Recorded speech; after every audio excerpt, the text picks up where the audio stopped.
Saludos y bendiciones. Para mí es un privilegio estar con ustedes una vez más con el propósito de continuar estudiando la lección basada en el libro de Marcos, la vida de Jesús, mirándola a través de Marcos.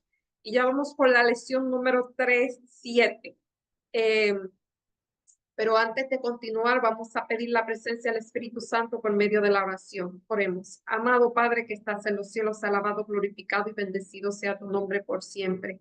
Estamos delante de ti para pedirte, Señor, suplicarte que nos acompañe durante la grabación de esta lección, que tu Santo Espíritu, Señor, se deje sentir en medio nuestro y no solamente aquí, sino en cada persona, con cada persona que saca de su tiempo para vernos, Señor. Sé con uno de ellos, suple cada una de sus necesidades de acuerdo a tu riquezas en gloria y sobre todo abre la mente, el entendimiento, no solo de ellas, también de mí. Bendice, Señor, estamos orando por el pueblo venezolano, que tú lo protejas, Señor, a estas personas que quizás su vida corre peligro, Señor, y tú le dé paz al corazón, no solamente a los que están en este país, sino los que están fuera del mismo, Señor, que ellos puedan encontrar descanso en ti. Todo te lo pedimos en el nombre y por los méritos de Jesús. Amén. Como dije, estamos ya en la lección número 13 y aquí el título es Instruyendo a los discípulos y esta es la parte 1. Como dijimos, el ministerio de Jesús, además de sanar, de enseñar, la enseñanza era principalmente para los discípulos. Y ya sabemos que los discípulos iban a hacer lo que iban a diseminar el evangelio a través del mundo, pero ellos tenían que ser primero capacitados por Jesús en persona. Y esta semana vamos a ver unos temas muy interesantes. La semana pasada vimos temas muy interesantes, pero vamos a seguir mirando. Y el versículo para memorizar dice, luego Jesús llamó a la gente y a sus discípulos y le dijo, si alguno quiere venir en pos de mí, niéguese a sí mismo, tome su cruz y siga. Marcos 8:34. Jesús le estaba haciendo una invitación, ya yo lo estaban siguiendo, pero esta vez vamos a ver que ya Jesús lo está entrando, o sea, cada vez le está mostrando más quién es Él y cuál es el verdadero propósito de su misión. Porque como dijimos en semanas anteriores, a veces ellos pensaban que yo iba a ser el Mesías, que lo iba a liberar del yugo romano, pero ahora vamos a ver otro tipo de Mesías y dice, Pedro dará una respuesta estruendosa a esa pregunta y Jesús comenzará inmediatamente explicándole, lo conducirán sus pasos como Mesías, como sabemos a la cruz. O sea, ya Jesús le está mostrando cuál iba a ser su final y que no iba a ser el final que yo esperaba. En la última parte de Marcos 8 hasta el final de Marcos 10, Jesús se enfoca en instruir a los discípulos acerca de su derrotero, acerca de cuál sería su final. En estos capítulos, él hará predicciones acerca de la cruz, que será seguida de una instrucción especial acerca del discipulado. Estas poderosas lecciones siguen siendo relevantes para hoy. La curación de hombres ciegos, en la mitad de Marcos, estos dos milagros funcionan como paréntesis y al comienzo y al final conteniendo que se encuentra entre ellos e ilustran dramáticamente que el discipulado incluye la percepción espiritual. Por eso es muy importante que nuestra percepción, conducir nuestra percepción, así como sus enseñanzas desafiaron a sus discípulos hace 2000 años, sigue confrontando hoy a sus discípulos modernos a seguirlo. Eso es. Y ahora, en la parte del domingo 11, viendo claramente, parece que no se veía claramente. Hay personas que pueden ver, yo no veo a cierta distancia, yo no veo claramente. Um, eh, pero, o sea, tiene que ser bastante distancia, pero si llega a una distancia que ya yo no puedo ver como veo a cierta distancia. Eso es cuando uno pierde la visión 20/20. Eh, en Marcos 8:22 al 30 nos dice, Vino luego a Betsaida y trajeron un ciego, y le rogaron que lo tocase. Entonces, tomando la mano del ciego, le sacó fuera de la aldea. O sea, vemos que Jesús sanaba de diferente manera. Ahora él toma de la mano a este ciego, le traen ese ciego y él lo saca fuera de la aldea y escupiendo en sus ojos. Fíjense que la semana pasada él le escupió al sordomudo en la lengua, ahora lo escupe en los ojos y puso su mano encima y le preguntó si veía algo. Esto es una curación eh, a escala. Fíjense que el ciego no miró de una vez, sino que él preguntó que si veía algo y le dijo que mirase y fue restablecido y vio de lejos claramente a todos. No, primero él le dijo, veo árboles como árboles que andan. O sea, él vio a las personas y le pareció haber visto árboles. O sea, no se distinguía. Y otra vez Jesús le toca y le pregunta que si algo, que si ven, y entonces él vio claramente. Podría pensarse que Jesús la primera vez falla, pero realmente ese no es el caso.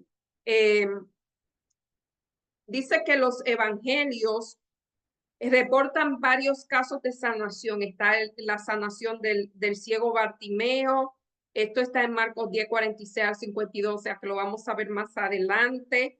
Se refiere a dos ciegos en Mateo 20, 29 al 34 y Juan 9 narra la historia de curación efectuada por un ciego de nacimiento en el estanque de Siloé.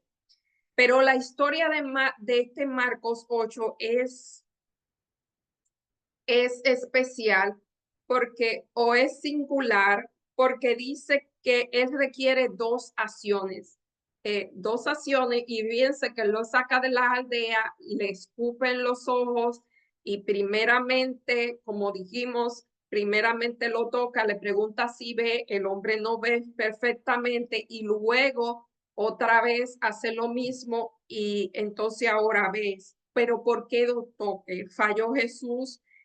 Aunque este es el último milagro, el único que incluye dos acciones, eso no implica la falta de poder de parte de Jesús. En lugar de ello, trata probablemente de una parábola actuada, o sea, una parábola real. Destinada a ilustrar el hecho, este escritor está dando este enfoque de la percepción espiritual. A veces requiere tiempo para desarrollarse. Fíjense que nosotros no vemos nuestra percepción puede ser distinta. A veces nosotros podemos, fíjense el ejemplo del libro de los evangelios, 4 personas vieron exactamente lo mismo, pero percibieron cosas diferentes, se enfocaron en cosas diferentes. Yo puse un ejemplo, este cuadro, usted puede percibir cosas diferentes a otra persona, está mirando exactamente lo mismo y las percepciones tienen que ver con lo que nosotros tenemos adentro y muchas veces con nuestras experiencias de la infancia. Yo recalco mucho eso porque es un tema que me apasiona. Cada vez que lo puedo sacarlo. O sea, según nuestras experiencias, nosotros podemos percibir las cosas, tanto así. También cuando nosotros, de acuerdo a lo que nosotros llenamos nuestra mente, podemos percibir las cosas. Si usted llena su vida de violencia, va a percibir muchas cosas de violencia. Si la llena de sensualidad, pues todo le va a parecer connotación sensuales y lo que escucha. Pero, o sea, en este tiempo es así. Si usted tiene que afinar las percepciones, muchas veces cambiar muchos estilos de pensamiento para poder percibir las cosas. Ahora mismo no sé, debí preparar un ejemplo para presentar esto, pero ahora mismo no se me ocurre un ejemplo. Pero fíjense que muchas veces nosotros dos personas podemos estar mirando absolutamente lo mismo y ver cosas diferentes o escuchar exactamente lo mismo y vamos a escuchar cosas diferentes, o sea, lo vamos a percibir de manera diferente y vamos a entender cosas totalmente diferentes. Eso es una realidad, es un tema muy interesante. Si ustedes quieren, lo pueden investigar, porque realmente cuando uno habla en público es bueno saber eso, cuando uno escribe es bueno saber eso. Eh, eh, de verdad que es bueno saber eso. Eh, Esto, esta interpretación se ve corroborada por el patrón literario de Marcos, donde la instrucción dada a los discípulos acerca de su futura muerte y resurrección tiene la curación de un ciego que al comienzo y al final. La restauración de la visión llega a ser así una metáfora acerca del discipulado perspicaz. Los docentes aman las preguntas. De esa manera ellos consiguen respuestas. Estos son a menudo la llave para abrir o desbloquear el entendimiento del estudiante, para inducir el pensamiento crítico. Hay tres características. Primero, Jesús interroga a los discípulos acerca de su identidad. ¿Quién yo soy? Siempre, fíjense que él le pregunta siempre, en varias ocasiones le pregunta a Jesús, a los discípulos, ¿quién yo soy? Segundo, Pedro es la única persona no endemoniada. Fíjense que los demonios veían a Jesús y una vez decían quién era, pero Pedro es la primera persona que no tiene el demonio, porque fíjense, como les mencioné, los demonios saben quién es Jesús, porque ellos vivieron en el cielo, ellos vieron a Jesús más que nada. Ahora Pedro es la única, me causa gracia, como lo dice este escritor, que él es la primera persona no endemoniada que dice que Jesús es Jesús. Tercero, inmediatamente después de esta revelación acerca de quién es Jesús, él comienza a explicar dónde se encamina la cruz. ¿Por qué pide Jesús a sus discípulos que no digan a nadie quién es el Mesías? Quizás eso parece algo ilógico, quizás pensaban que era mejor que lo dijera. Sin embargo, la palabra Mesías tenía en los tiempos de Jesús tenía una connotación uh, tenía que ver con temas políticos, con temas sociales, tenía que ver con el gobierno romano. Jesús no quería ese tipo de atención, porque recuerden que Jesús tenía un tiempo señalado y él quería pues llegar hasta el tiempo señalado, que Dios se lo iba a impedir si le querían hacer algo, pero él quería mantener un perfil bajo hasta que llegara el tiempo. Por eso él decía siempre que mantuvieran su identidad en secreto. El costo del discipulado. Marcos 8:31 al 38. Y comenzó a enseñarle que era necesario que el Hijo del Hombre padecer mucho y ser desechado por los ancianos, por los principales sacerdotes y por los escribas, y ser muerto y resucitado después de 3 días. Esto le decía claramente. Entonces Pedro le tomó aparte y comenzó a reconvenirle, pero él, volviéndose y mirando a los discípulos, reprendió a Pedro diciendo: quítate delante de mí, Satanás, porque no pones la mira en las cosas de Dios, sino en los de los hombres. Y llamando a la gente y a sus discípulos, le dijo: si alguno quiere venir en pos de mí, niéguese a sí mismo, tome su cruz y sígame. Y ahí, por eso la semana pasada y siempre que yo puedo, yo menciono que hay que morir al yo.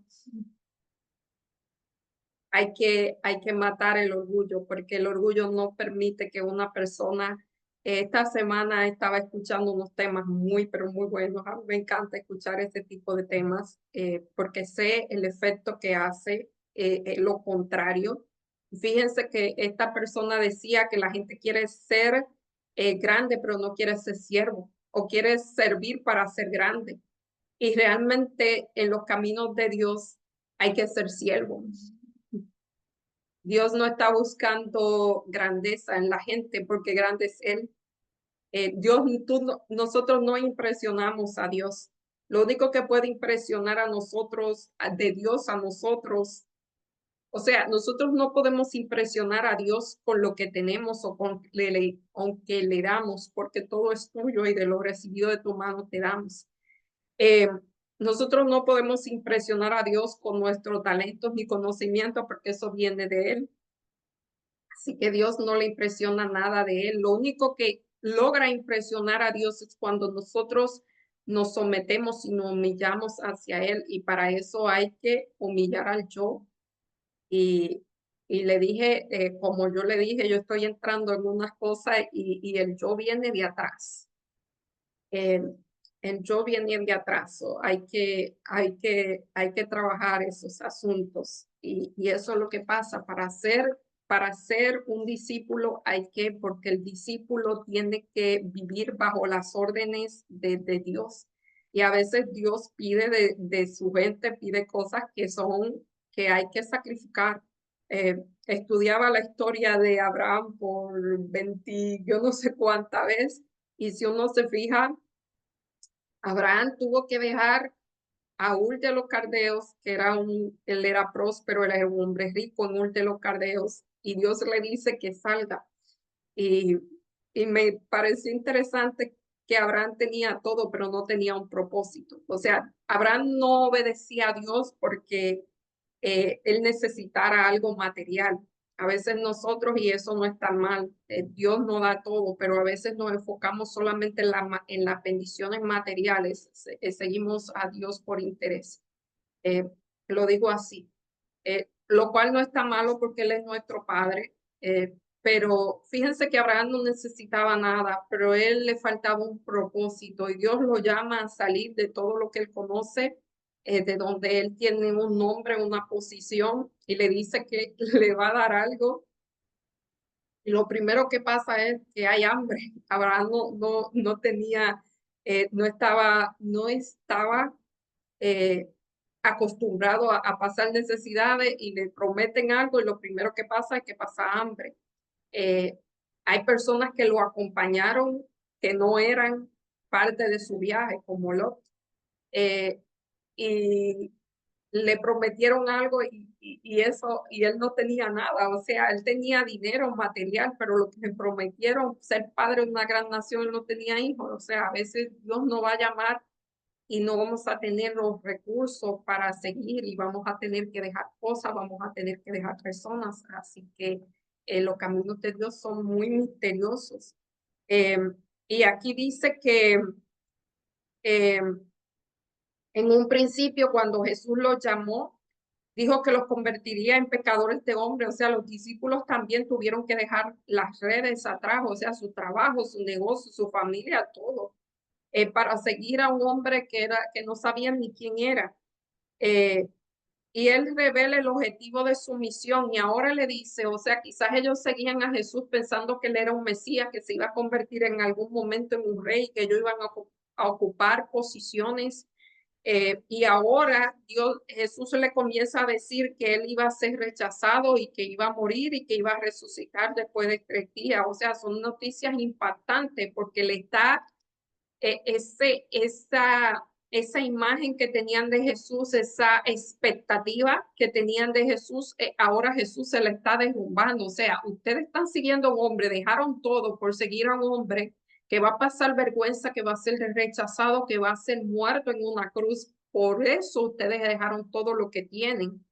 Eh, y entonces dice el evangelista, presenta todo esto en forma de un discurso indirecto, pero ahora reporta las palabras de Jesús, palabras que sin duda dejaron pasmado, lo dejaron pasmado sin palabras. Y Pedro, que siempre era el que hablaba, o sea, Pedro era el portavoz del grupo, le dijo, eh,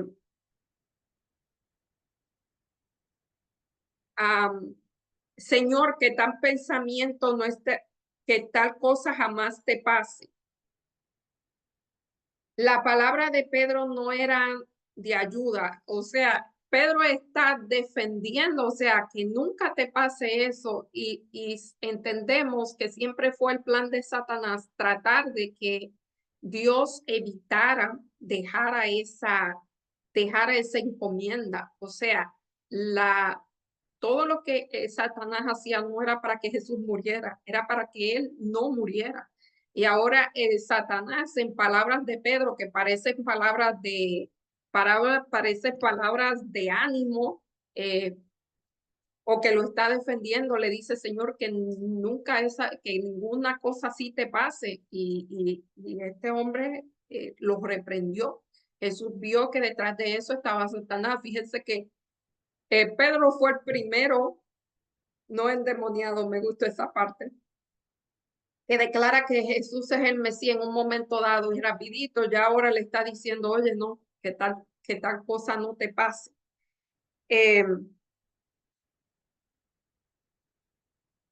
La palabra de Pedro no eran de naturaleza que fueran de ayuda y solaz. Para Jesús, en gran prueba que lo esperaba, no estaban en armonía con el misericordioso propósito que Dios hacía al mundo perdido, ni con la lección de abnegación que Jesús había venido a enseñar por medio de su propio ejemplo.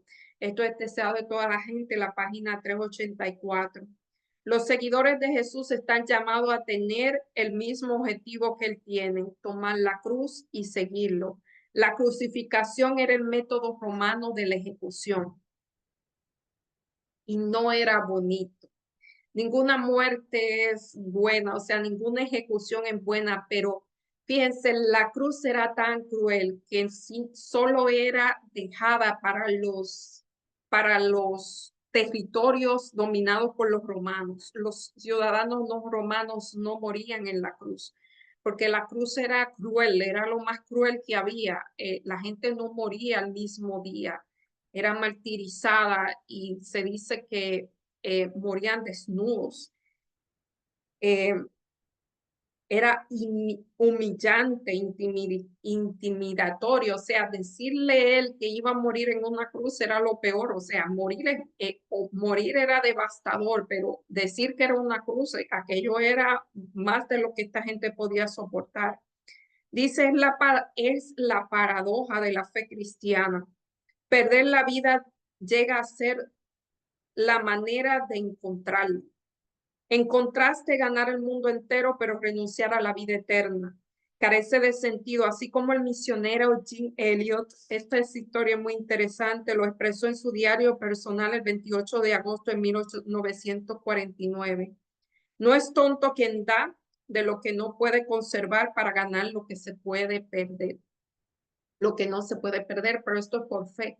O sea, dejar lo que se tiene, que se puede ver por vista, por lo que no se puede ver, es un asunto de fe. Fue la fe que tuvo Abraham, dejar lo que él tenía para, para dejarlo ver. Eh, Eso es lo que sucede. Esto es un asunto de fe. Y hay mucha gente en el tiempo moderno que han dejado las cosas que se ven para... Me gusta mucho, no fue en este tiempo, o sea, eso fue en los 1900, en los primeros años, los 1900. Eh, pero este hombre era un virtuoso de la música, él estudió en medicina,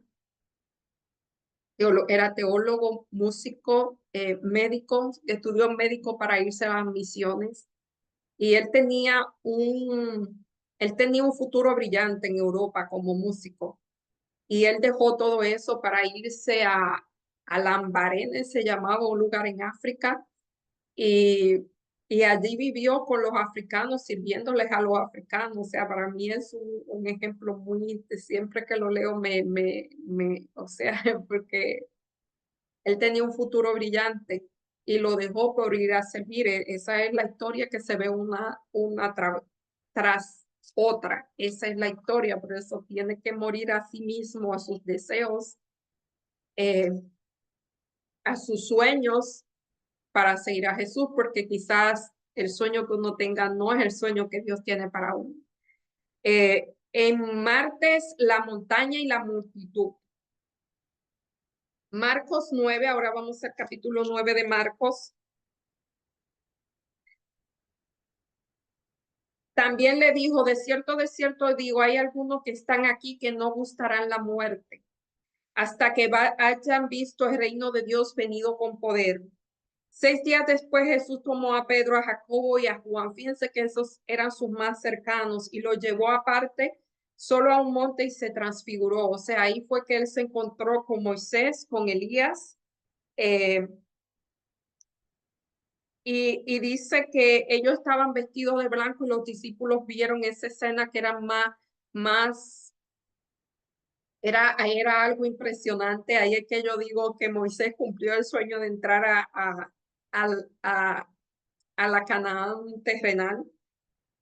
Y dice Pedro, como siempre, como yo digo, el portavoz, ¿por qué no hacemos 3 enramadas? O sea, 3 lugares para que nos quedemos aquí y acampemos. Uno para Moisés, otro para Elías y otro para ti. Pero no sabía de qué hablaba, pues estaban espantados. Entonces vino una nube que le dijo, este es mi hijo amado, a él oí. Y luego cuando miraron, no vieron a nadie consigo, sino a Jesús solo.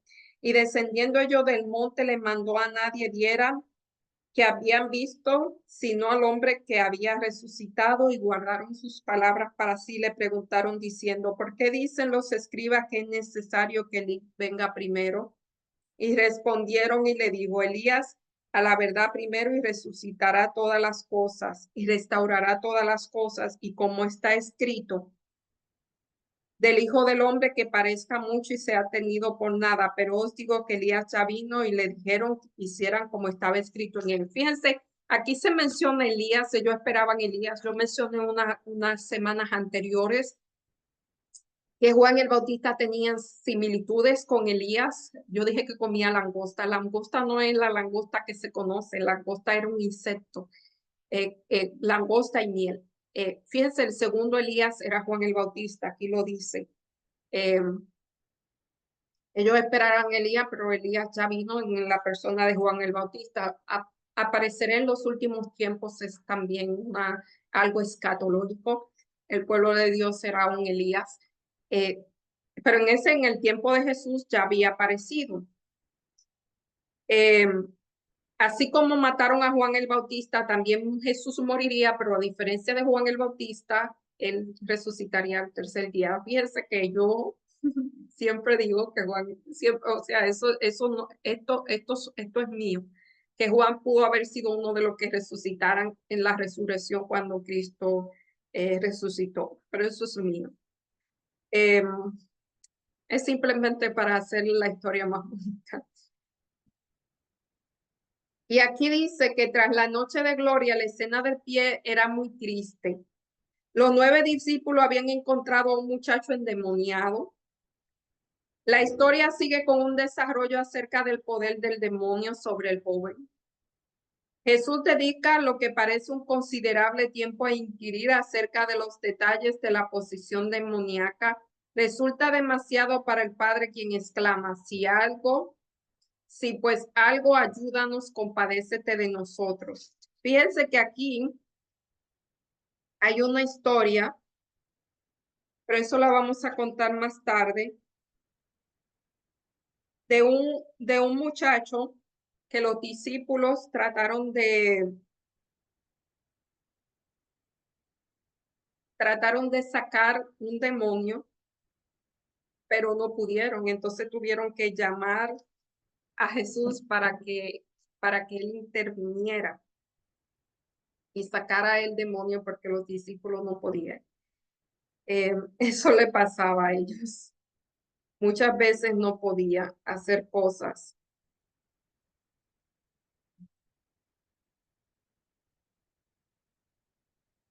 Es que estoy buscando algo que hace mucho escribir sobre este episodio. Creo ayuda a mi fe es una de las oraciones más sinceras que un ser humano puede hacer. Lo hizo un hombre en medio de la desesperación, un hombre que sabía que su única esperanza de que su hijo fuera sanado dependía de la fe que pudiera ejercer en ese momento. Él creía, tenía fe, pero ¿era acaso suficiente su fe?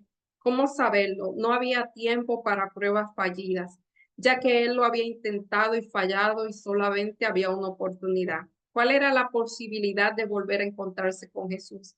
Tenía que luchar por fe o simplemente entregarse, abrir su corazón a Jesús, contarle su situación, Su hijo había sufrido mucho, su corazón de padre no podía soportar verlo sufrir por más tiempo. Esa era su única opción. Así que ese hombre sin más opción escogió decir la verdad. Esa verdad que para muchos de nosotros es difícil de verbalizar. Creemos que podemos ser autosuficientes, que la fe es nuestra y por más que nos guste ser independiente en asuntos de fe, la dependencia de Dios es todo. Yo creo, dijo aquel hombre, pero sé que no es suficiente. Una parte de mí está dudando. Quizás mi duda es más grande que mi fe, pero hace el milagro en mí. No solo pido que sanes a mi hijo, también te pido que me ayudes a ver el milagro, que me des tu fe, que ayudes mi incredulidad. Te ordeno que salgas de este muchacho y nunca más entre en él. Entonces el espíritu gritó, le causó otra convulsión violenta al muchacho y salió de él. El muchacho quedó como muerto. Un murmullo recorrió la multitud. Está muerto, decía la gente, pero Jesús lo tomó de la mano, lo levantó y el muchacho se puso de pie. Interesantísimo. Eso fue uno de mis momentos de inspiración en esta parte bíblica. A veces eso me pasa. Eh, ¿Quién es más grande? Aquí otra vez estaban los discípulos por el más grande. Dijimos que en el asunto de Dios hay que morir a sí mismo, pero ellos todavía no habían muerto, le faltaba. Y habiendo salido de allí, caminaron por Galilea y no querían que nadie lo supiese, porque enseñaba a sus discípulos y le decía, el Hijo del Hombre será entregado en manos de los hombres y le matarán, pero después de muertos resucitará al tercer día. Pero ellos no entendían la palabra y tenían miedo de preguntarle. Y llegó a Capernaum y cuando estuvo en la casa le preguntó, ¿qué disputáis entre vosotros en el camino? Mas ellos callaron porque en el camino había disputado entre sí quién había de ser el mayor. Y entonces él dijo, se sentó y llamó a los 12 y le dijo, si alguno quiere ser el primero, será el postrero de todo y servidor de todos. Y tomó un niño y lo puso en su regazo y le dijo, si alguien no me recibe así como uno de estos niños, no me recibiré en el reino de los cielos. Fíjense, en ese tiempo un niño, quizás ahora pues uno lo tomaría bien, pero quizás en ese tiempo un niño no era tal visto. Recuerden que cuando a Jesús le llevaron a los niños, los discípulos le dijeron no moleste al maestro, porque un niño era un estorbo. O sea, ciertos niños, o sea, en, en ese ambiente, un niño no, o sea, no podía estar. Entonces Jesús le dijo, mira, tú tienes que ser como uno de estos niños para el, déjame ver, el que no me recibe como uno de estos niños, no es, o sea, no me recibe a mí ni al que me envió. Fíjense que los niños, siempre aclaro eso, hay características de los niños que debemos imitar. Ejemplo, los niños confían. Los niños son, o sea, confían en las demás personas. Eso a veces,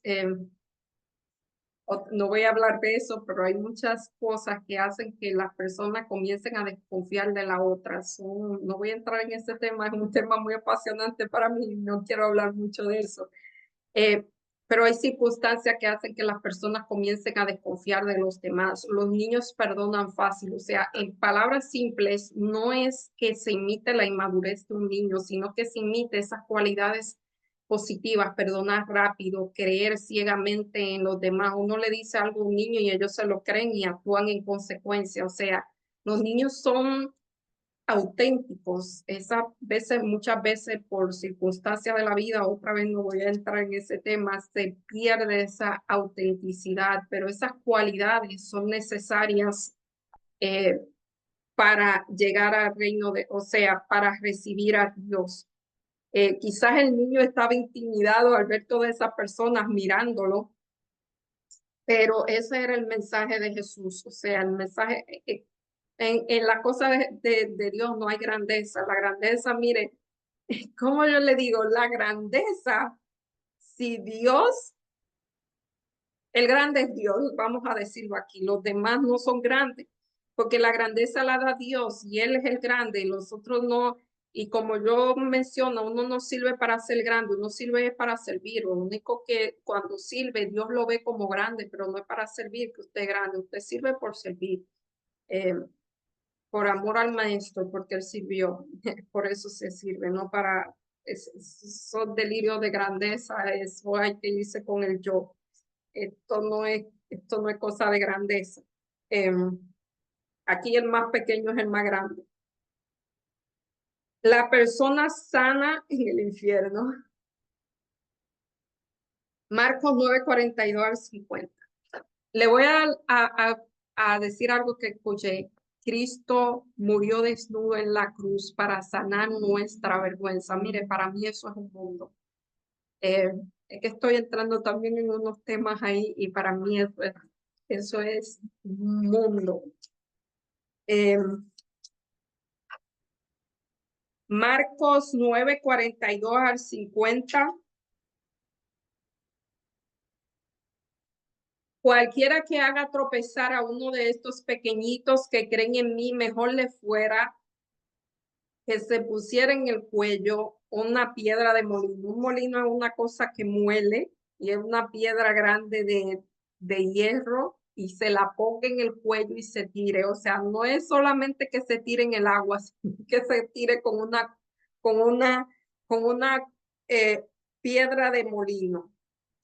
Si tu mano te es ocasión de caer, córtala. Mejor es entrar a la vida manco que teniendo dos manos, o ir al infierno, al fuego que no puede ser apagado, donde el gusano no muere y nunca se apaga. Y si tu pie fuera ocasión de caer, corta. Lo mejor es entrar en la vida cojo que teniendo dos pies y ser rechazado, donde el gusano no muere y el fuego nunca se apaga. Y si tu ojo te es ocasión de caer, saca, lo mejor te es entrar en el reino de los cielos, que teniendo dos ojos y ser echado el infierno, donde el gusano y vuelve lo mismo. Porque todos serán salados porque todos serán salados con fuego y todo sacrificio será salado con sal. Buena es la sal, mas si la sal se hace insípida, ¿con qué será sanada? Tened sal vosotros mismos y tened paz los unos por los otros. Fíjense que aquí esto no es literal. En la literatura se utiliza lo que se llama la hipérbole. Yo la uso mucho. La hipérbole es una exageración que uno hace para expresar una verdad. Ejemplo de ahora, me ahogo de calor, me asfixio. Eso es una hipérbole. Me muero de sed. Veo algo y se me detiene la respiración. En inglés lo expresan mejor. Cosas así, me estoy muriendo. Todas esas son hipérboles, esto no es real. Y no es cortarse el brazo, no. Miren, a mí me encanta estos temas. Saben que hay un país, me parece que Pakistán, uno de estos países que todavía son muy ortodoxos, que cuando una persona roba, le cortan la mano para que no vuelva a robar. Ese es el castigo. Eh, no sé si van a un lugar prohibido o le cortan los pies, pero fíjense que la mano no es la que roba, la mano coge la cosa, pero el robo viene aquí en la mente, en los deseos. Eh, los pies es la misma cosa, uno va a los lugares porque la mente le está diciendo que el asunto está aquí, no está en los sentidos. Te pueden sacar los ojos, bueno, los ojos quizás más, quizás no ve cosas, pero todavía lo que alimenta los ojos todavía está en la mente, todo está en la mente.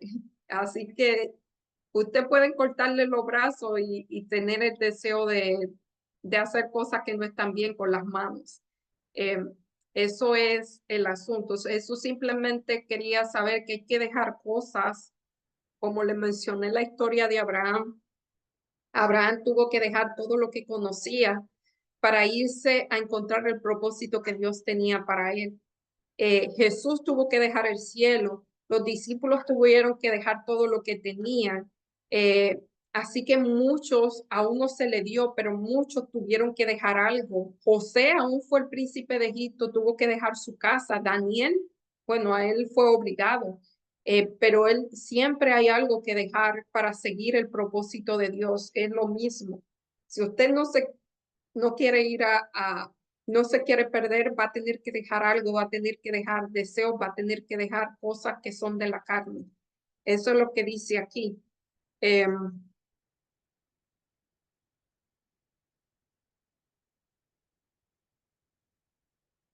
Yo podría decir, la pérdida de ninguno de esos te va a hacer que dejes de pecar, porque el pecado está en la mente.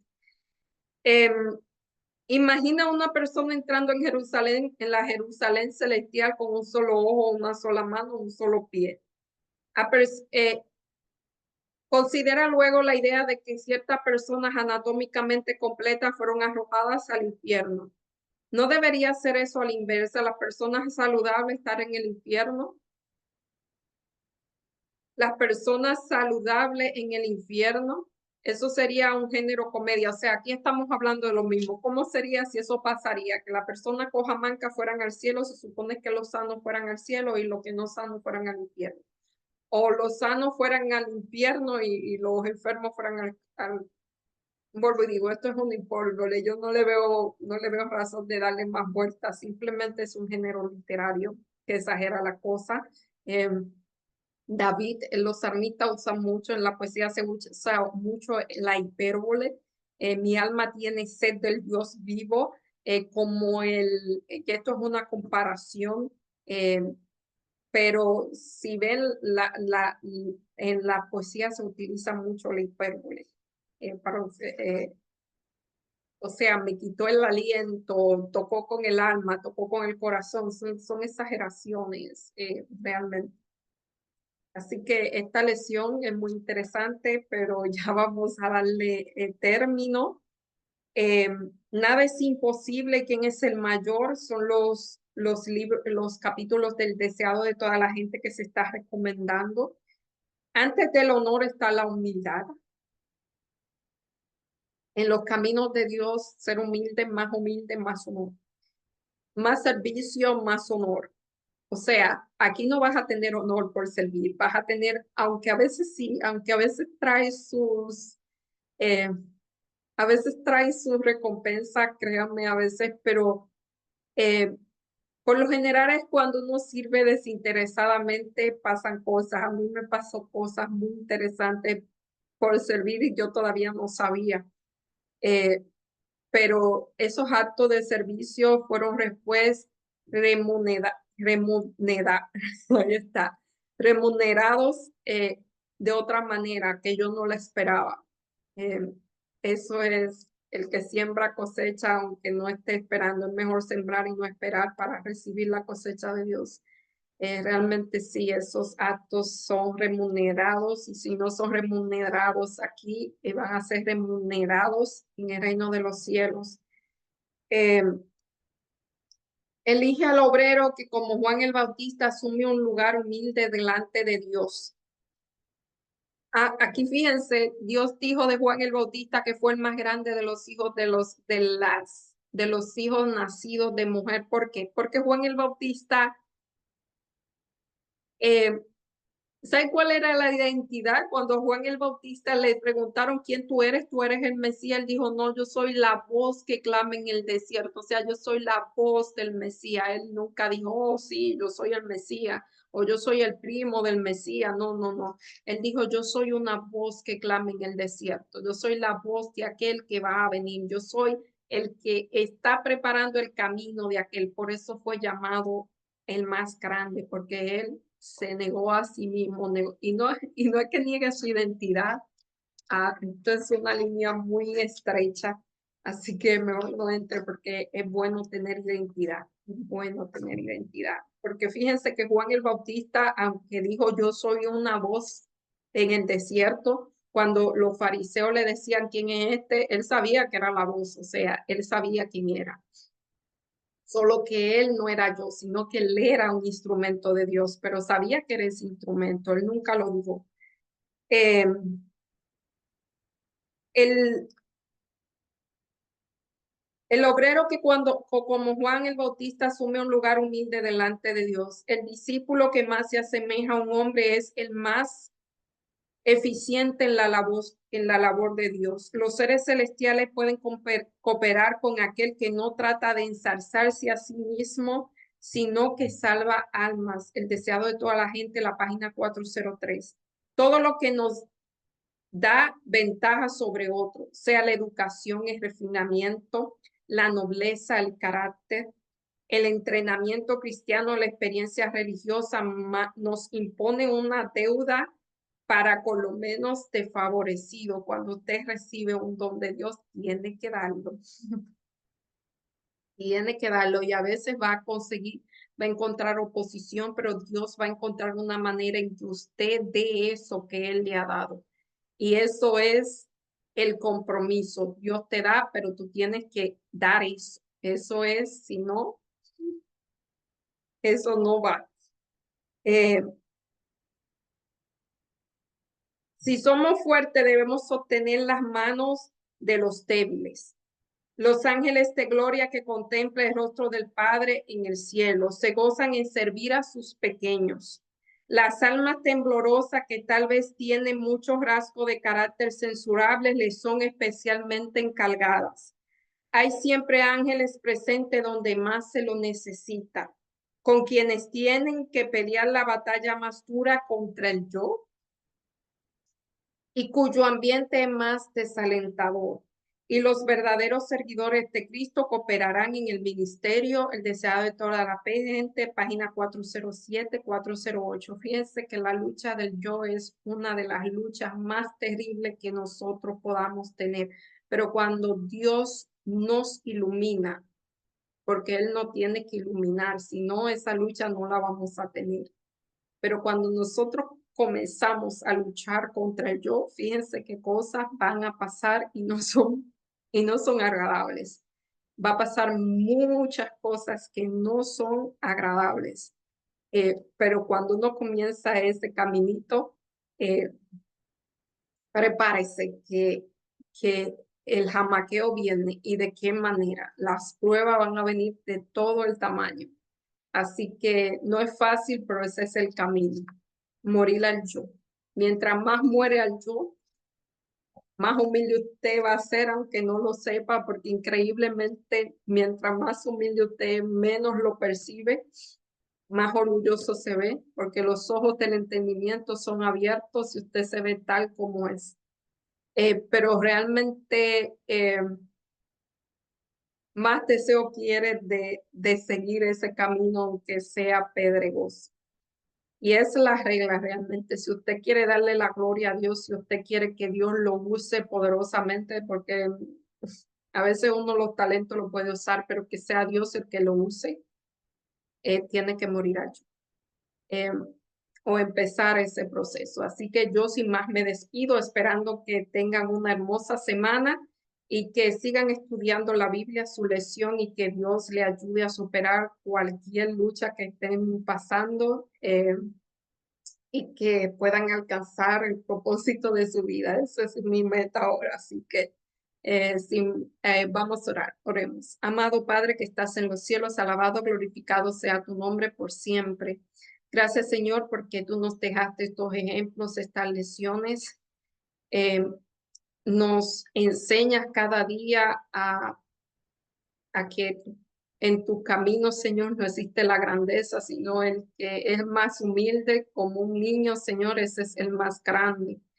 Que el grande solamente eres tú, solamente nosotros somos siervos bajo tus órdenes. Ayúdanos, Señor, a cada día morir al yo, a morir, Señor, a lo que nos ata en este mundo, a morir a los deseos de la carne, Señor, a morir a todas aquellas cosas que no nos permiten verte a ti. Bendice a cada persona que nos ve, que toma de su tiempo. Agradecemos por ello. Que tu Santo Espíritu sea con ellos durante toda esta semana y que tú obres en ellos grandemente y de todas las cosas que ellos necesitan. Todo te lo pedimos en el nombre y por los méritos de Jesús. Amén. Bye, hasta la próxima semana, si Dios así lo permite.